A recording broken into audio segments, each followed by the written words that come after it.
gracias al Señor por una vez más poder compartir su palabra y por la posibilidad de un nuevo día.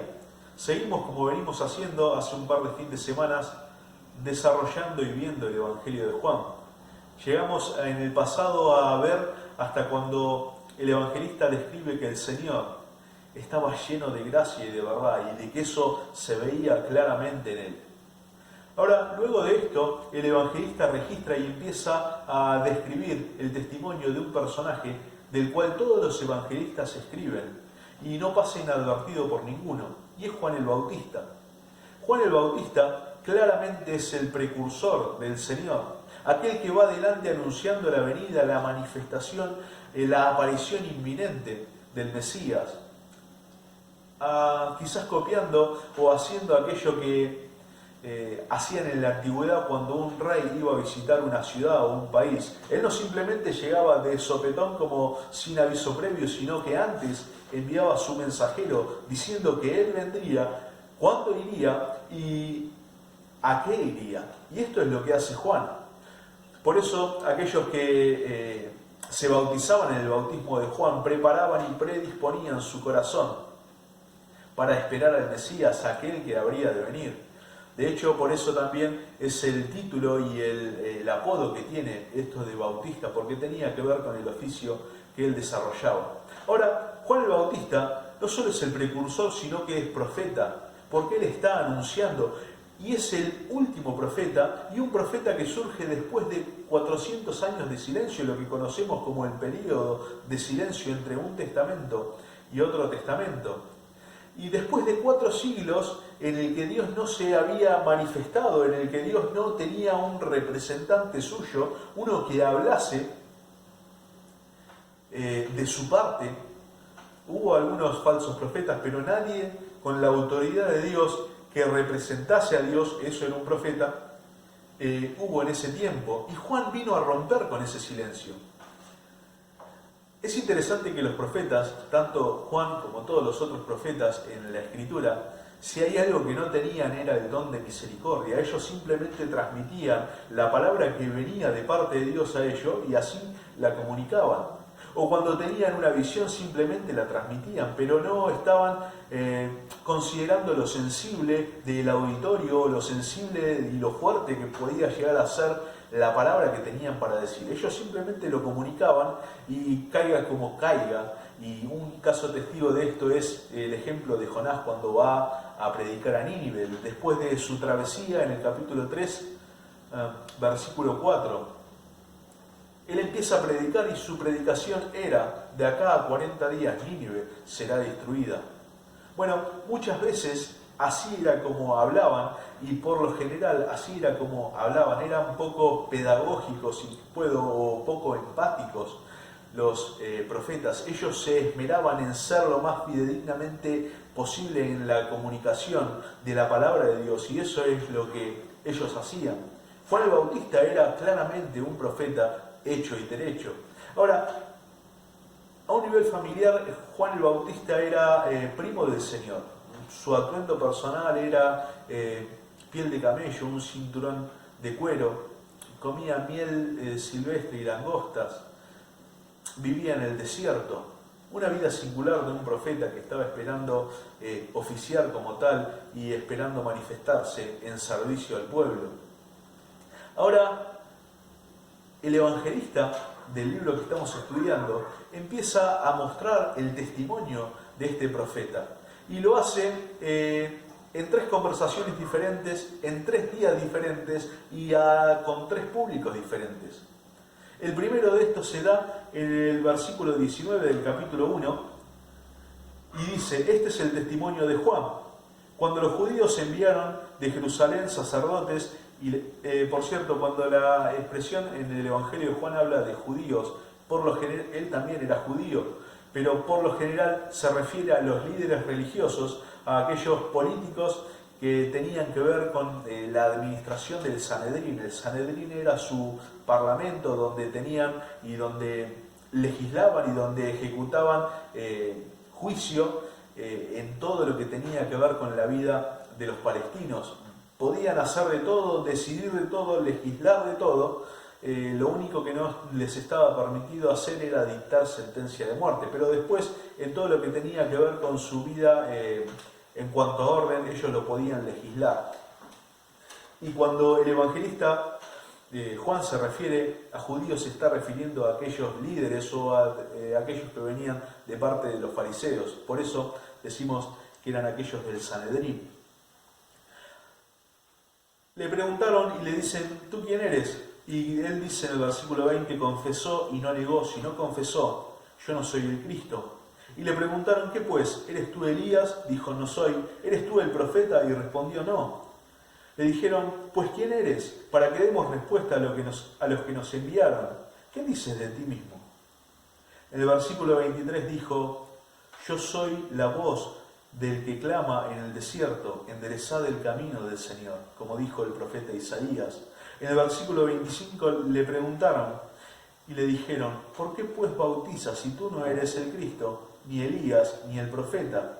En el 26 dice, Juan le respondió diciendo, yo bautizo con agua, mas en medio de vosotros está uno a quien vosotros no conocéis. Este es el que viene después de mí, el que es antes de mí, del cual yo no soy digno de desatar la correa del calzado. Hay varias cosas que suceden en esta primera conversación, en este primer día del testimonio que describe el evangelista.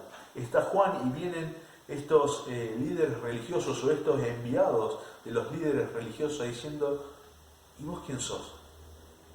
¿Tú quién eres?, le dice. Y es interesante lo que pasa acá, porque esta pregunta es existencial, y quien responde bien esta pregunta se va a desenvolver con total integridad o no, con total alineación o alineado conforme al propósito de Dios o no lo va a hacer. Porque como cada uno se perciba a sí mismo, así es como va a vivir su vida. Es que si uno se cree sabio, va a creer que los demás no lo son. Si uno se cree sano, no va a considerar nunca a un médico. Si uno cree que es jefe, va a creer que todos los demás están por debajo. La autopercepción de uno mismo es lo que va a definir cómo uno se va a desenvolver. Ahora, Juan no empieza a mostrar su procedencia o diciendo, bueno, yo soy hijo del sacerdote Zacarías y de Elizabeth. Soy primo de aquel que será el Salvador de Israel. Y por si algo falta, también soy profeta. Él deja a un lado su ascendencia familiar, él deja a un lado su rótulo, él deja a un lado cualquier título que tenga o que pueda poner en evidencia. Él dice, yo soy la voz del que clama en el desierto, yo soy el mensajero simplemente. Y lo importante no soy yo, sino el mensaje. Es interesante que en la actualidad, ni hablar en el mundo secular, pero aún dentro de comunidades cristianas, se exhiben títulos, se exhiben rótulos, se exhiben puestos, si puedo, a la hora de como buscando autoridad o buscando prestigio. Sin embargo, es muy diferente a cómo Juan se define a sí mismo. Él dice, yo soy la voz del que clama en el desierto. Lo importante acá es el mensaje, porque yo soy el enviado. Es interesante que todos los grandes hombres de la historia bíblica se definieron a sí mismos de una manera semejante a la que Juan lo hace. Cuando el apóstol Pablo tiene que definirse a sí mismo, dice, yo soy Pablo, siervo de Jesucristo. Cuando el apóstol Pedro lo hace, dice, Pedro, apóstol de Jesucristo, apóstol es enviado. Es que cuando Abraham se tiene que definir a sí mismo frente al Señor, dice, Señor, yo sé que soy polvo y ceniza. Cuando Moisés se define frente al Señor, dice, Señor, ¿quién soy yo para llevar adelante tal obra? Se define como incapaz. Cuando David se define a sí mismo en el Salmo 34, dice, este pobre clamó y lo oyó Jehová. Él dice, este pobre clamó y lo oyó Jehová. Lo que pasa es que muchas veces el hombre se define a sí mismo comparándose con otros hombres. Y allí es de donde empieza el error en la autopercepción. Es que la definición de quiénes somos no es comparado con otros hombres, sino comparado en referencia a nuestro Señor. Porque lo que nos debe importar no es lo que los otros hombres consideren que nosotros somos, lo que nosotros mismos consideramos de nosotros mismos, valga la redundancia, sino lo que el Señor o cómo somos respecto al Señor. Es que cuando nos vemos y cuando nos comparamos, si puedo, en frente del Señor, es cuando vemos en realidad quiénes somos. Es que cuando nos paramos frente al Señor decimos, claramente soy pobre, porque Él es el rico. En un ministerio, y claramente yo soy el enviado, porque Él es el Rey. Yo soy el Hijo, porque Él es el Padre. Yo soy el siervo más vil, porque Él es el amo más santo. Es esa la comparación que debe existir a la hora de definir quiénes somos. Y eso va a repercutir en cómo nos desenvolvemos en nuestra vida. En cómo vemos si en realidad creemos que somos algo o no. Cuando nos ubicamos en esa perspectiva de entender cómo somos vistos por el Señor, es entonces donde nos ubicamos en la misma página que el Señor.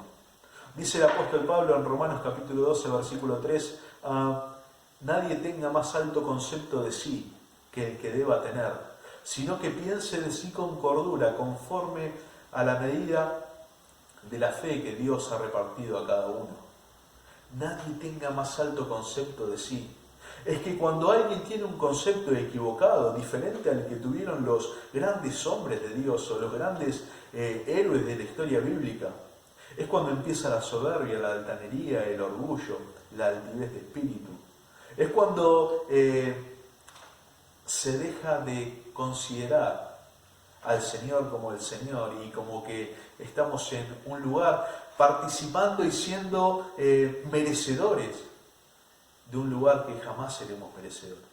Y es interesante la autopercepción de Juan, el Bautista, de sí mismo, porque él dice, Él, el Señor, ese que está en medio de nosotros y que ya está a punto de manifestarse, dice, yo no soy digno, en el 27, dice, Él es antes de mí, hablando de la preexistencia y de la eternidad del Señor, del cual yo no soy digno, dice, de desatar la correa del calzado. Desatar la correa del calzado de alguien en la casa era el trabajo que hacía el esclavo más vil. Bueno, Juan dice, yo ni siquiera soy digno de eso.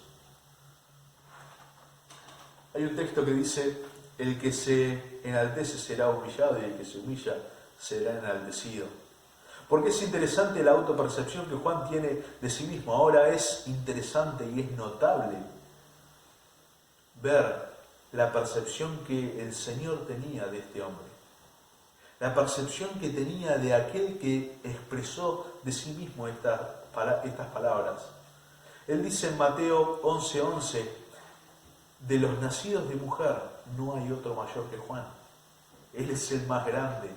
De los nacidos de mujer no hay otro mayor que Juan. En el 5:35 de Juan dice, Él es antorcha que ardía y alumbraba. Así dice y así describe y así alaba, si puedo, el Señor Jesús a Juan el Bautista, diciendo Él. Ahora, esta consideración que el Señor tiene sobre Juan claramente viene de alguien que se consideraba a sí mismo como simplemente alguien que es la voz. No soy importante yo, importante es el que me envió. No soy importante, no es importante mi oratoria, importante es el mensaje. Importante es que prediquemos el arrepentimiento. Importante es que nos arrepintamos. Importante es que acondicionemos nuestro corazón para estar en consonancia con Él. Qué diferente muchas veces del comportamiento en cuanto a honor y prestigio que en la actualidad se busca. Él dice, no es importante los nombres, no son importantes los títulos, ni siquiera los oficios, no. Yo soy, lo importante es Él. Toda la gloria sea para el Señor, toda la alabanza sea para el Señor, toda la honra sea para el Señor. Eso es lo que Él hace. Él se corre del medio, corre la atención de si dice, yo no soy el Cristo, Él es el Cristo. Yo ni siquiera soy digno de Él. Esa es la primera conversación que se da en el primer grupo, en el primer día. Ahora, hay una segunda conversación que tienen al día siguiente. Dice el versículo 29.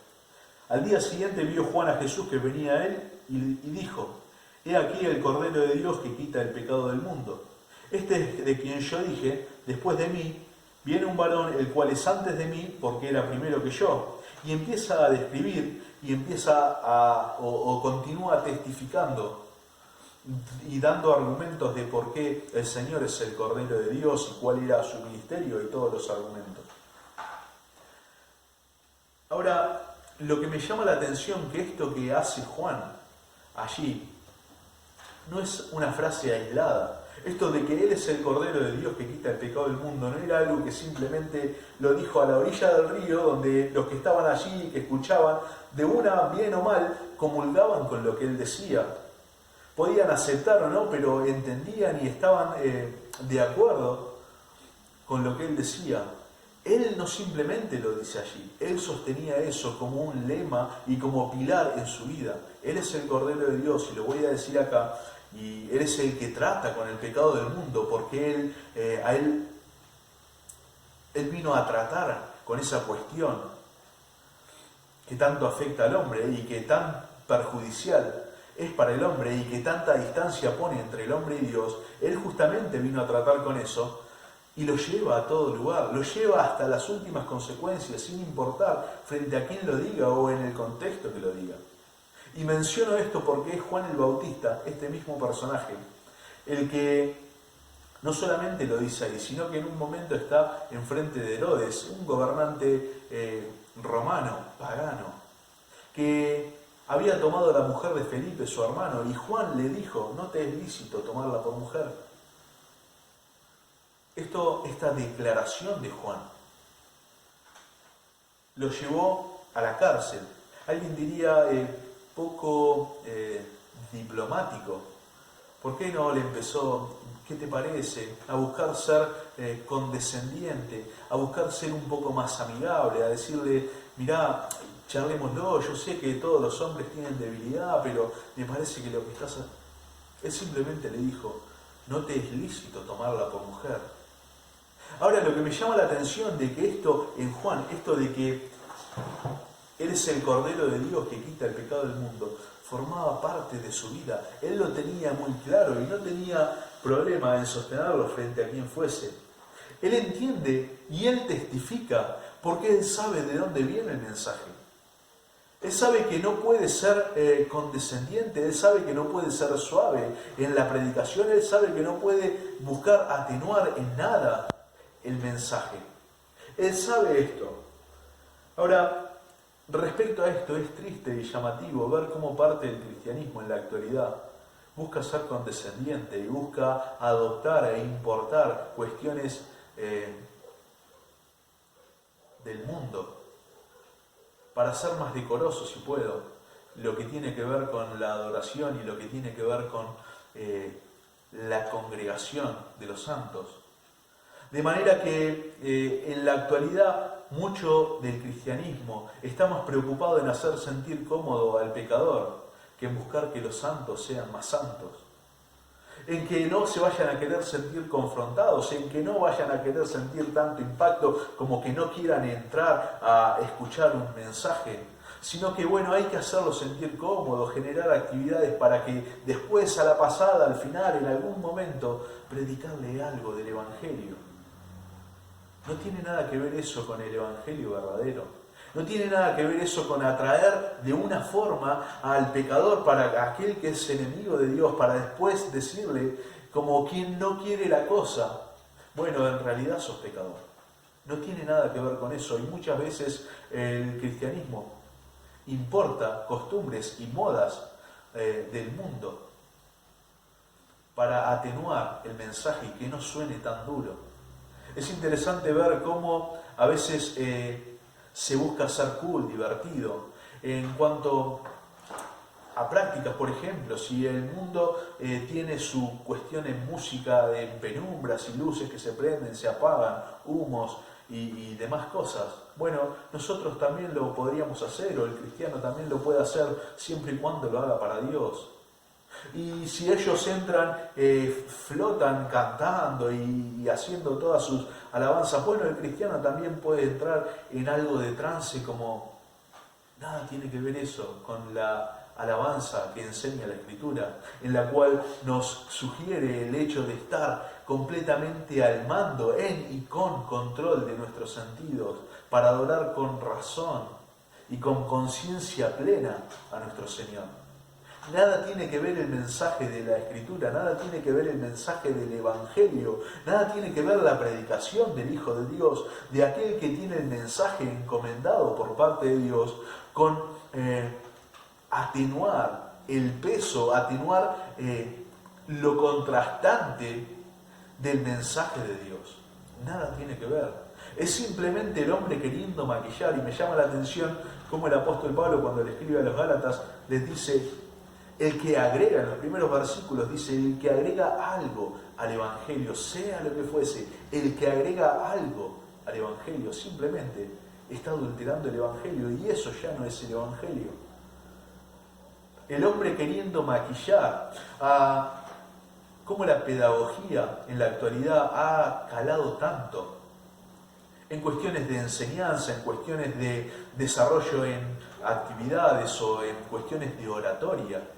Como que, bueno, tenés que empezar a predicar de una forma, mencionando una frase cautivante al principio, no hablando con frases que sean tan confrontativas y siendo relativamente corto para no aburrir y para no ser cansador. El propósito del Evangelio, el propósito del Hijo de Dios, el propósito de aquellos que fueron y fuimos salvados por la sangre de Cristo, no es hacer sentir cómodo al pecador, es reflejar y es testificar y es reproducir la voz, el mensaje y el carácter de nuestro Señor Jesucristo. No importa las consecuencias, no es algo que esté sujeto a algo que nosotros podamos manejar. Nosotros estamos para obedecer y para ser totalmente imparciales en cuanto a querer encontrar resultados. El mensaje debe ser genuino, el mensaje debe ser verdadero, el mensaje debe ser sin adulteración, el mensaje debe ser como lo entendemos desde la Escritura, no queriendo hacerlo más cool, más divertido, para atraer a otros o para que no se vayan, para que no piensen. No tiene nada que ver con eso. Si se quieren ir, que se vayan, porque ese es el punto, porque los que están y los que siguen son aquellos que buscan y están alabando y adorando y buscando realmente vivir una vida piadosa. Imagínense si la vida espiritual depende de si en realidad una alabanza es más divertida o no. Si la vida espiritual de una persona depende de eso, bueno, realmente dudaría de si esa persona, hay vida espiritual en esa persona. Porque la vida espiritual no pasa por si hay un color más o un color menos en una alabanza. Juan entendía lo serio y lo sensible de la predicación y del mensaje y de lo que él transmitía. Él sabía que debía ser lo más fidedigno posible en cuanto a su comunicación, porque sabía que no era suyo el mensaje y no provenía de sí. Él entendía esto y él siempre lo reprodujo de esa forma, sin importar las consecuencias. Él lo hace siempre de esta manera, parecía una cualidad distintiva. Saber que Juan hablaba, lo iba a hacer con total imparcialidad y sin pretender caer bien, sino que lo que buscaba era ser útil y servir al Señor en lo que él hacía. Ahora, el tercer diálogo y también nos muestra una tercera característica y una cualidad distintiva en Juan. La vemos que sucede al siguiente día, en el capítulo 1 del versículo 35, dice: el siguiente día otra vez estaba Juan y 2 de sus discípulos, y mirando a Jesús, que que andaba por allí dijo: he aquí el Cordero de Dios. El 37 dice: le oyeron hablar los dos discípulos y siguieron a Jesús. Es que Juan no simplemente se percibía a sí mismo como un siervo vil y como el siervo más inferior de todos. Él no simplemente sostenía su convicción al nivel más alto frente a quien fuese, sino que lo que era Juan era un gran líder. Juan era alguien que sabía llevar adelante y tenía la capacidad de dar a aquellos que le seguían a él. Y es que un gran líder, un gran referente, según el Señor, no es aquel que tiene muchos prosélitos o seguidores, sino aquel que tiene la capacidad de guiar a aquellos que tiene Él para servir, que sigan al Señor. Lo que Juan hace cuando ve al Señor es señalarlo a sus discípulos, es decir, es a Él a quien hay que seguir. Son sus pisadas las que hay que seguir, es su persona la que hay que copiar y reproducir. Es su carácter el que hay que imitar. Él es el objeto a perseguir. Él es el camino, Él es la verdad que debemos buscar. Eso es lo que hace Juan. Y es lo que un líder espiritual, un líder cristiano, es lo que los discípulos y lo que los apóstoles hacían. Era buscar que aquellos que iban creyendo siguiesen al Señor, no que lo sigan a ellos, como muchos en la actualidad buscan que los hombres los sigan y tener seguidores creyendo que eso les da prestigio. No tiene nada que ver con eso. Un líder espiritual, un líder según Dios, un referente según Dios, es aquel que busca, que anhela, que persigue, que se esmera porque los hijos de Dios estén caminando cada vez más y más conforme al Señor. Es interesante aquello que dice el apóstol Pablo a los Gálatas: hijitos, por los cuales sufro dolores de parto, trabajo de parto, dice, hasta que Cristo sea formado en vosotros. Es como que el anhelo, la persecución y todo el énfasis y todo el trabajo de aquellos que lideran debe estar en eso, de que en nada más que eso, en buscar que en los hijos de Dios se vea y se reproduzca al Señor Jesucristo.